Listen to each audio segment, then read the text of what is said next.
Hasseni, bonsoir. Vous êtes historienne, professeure à l'Institut de géopolitique de l'Université Paris 8, ancienne directrice de l'Institut français d'études anatoliennes à Istanbul.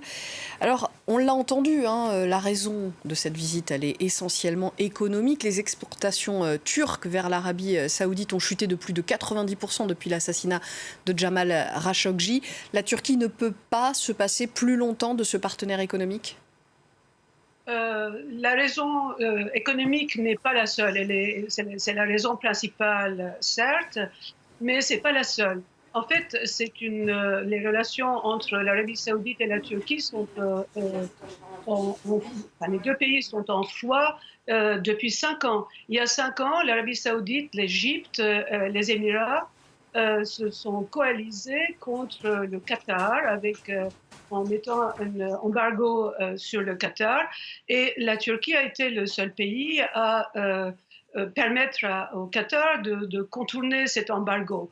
Le Qatar est un pays bastion des frères musulmans. Les Turcs, la Turquie est très proche des frères musulmans. Enfin, Erdogan est très proche des frères musulmans. Et donc, il y a eu comme ça deux pôles qui se sont constitués. La Turquie espérait du Qatar justement une contribution beaucoup plus substantielle du point de vue économique. On n'est pas sans savoir que la Turquie a perdu cette dernière année 40% de la valeur de sa monnaie, avec une crise économique très aiguë. Donc en effet, oui, elle a besoin des contributeurs, des riches contributeurs du Golfe, mais aussi elle a besoin de l'accord de l'Égypte, de l'Arabie saoudite et de ce bloc-là pour pouvoir maintenir ses positions militaires et économiques récemment acquises en Libye. Parlons justement un instant de la situation économique de la Turquie dans le contexte politique. C'est-à-dire que l'année prochaine, il y a une présidentielle dangereuse pour le président Erdogan, puisque la colère, elle monte sur le coût de la vie qui augmente de façon considérable en Turquie. C'est donc une décision politique aussi de mettre fin à ces tensions, de renouer des relations et d'essayer justement de limiter la crise économique en Turquie. Erdogan essaie par tous les moyens de limiter cette crise.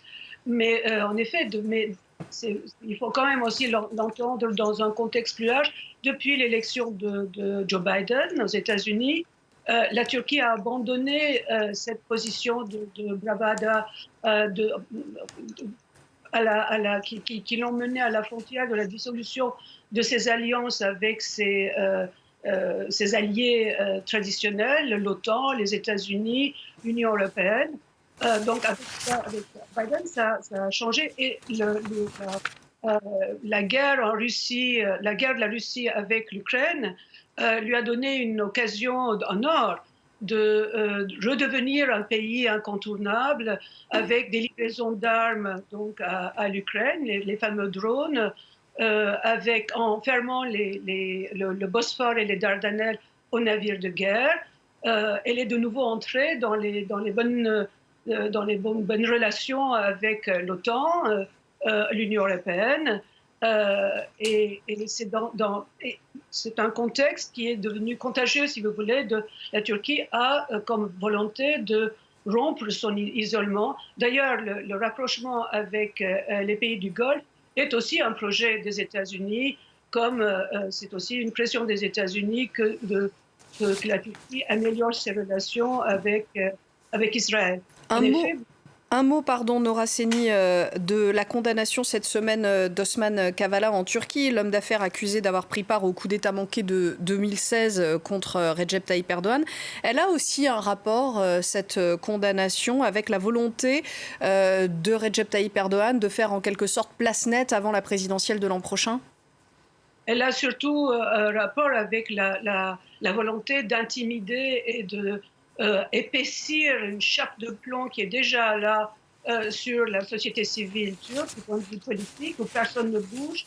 Voilà ce qui arrive quand on bouge. Je n'ai pas besoin de respecter même la moindre miette de justice et de droit. Et je fais ce que je veux. C'est aussi une espèce façon de narguer les pays occidentaux en disant je fais ce que je veux dans mon pays. C'est pas parce que voilà, il y a une position incontournable aujourd'hui encore plus qu'hier de la Turquie face à dans l'histoire ukrainienne.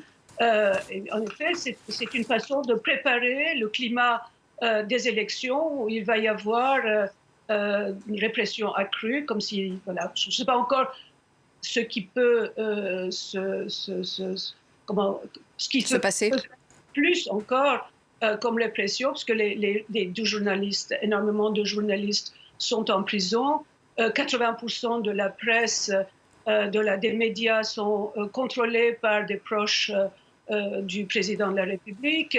Les éléments de la société civile sont intimidés. Ça bouge pas, par exemple. Merci. Merci beaucoup, Nora Seni, pour votre éclairage sur notre antenne. Merci pour votre témoignage. Merci à vous. On passe maintenant au décryptage économique.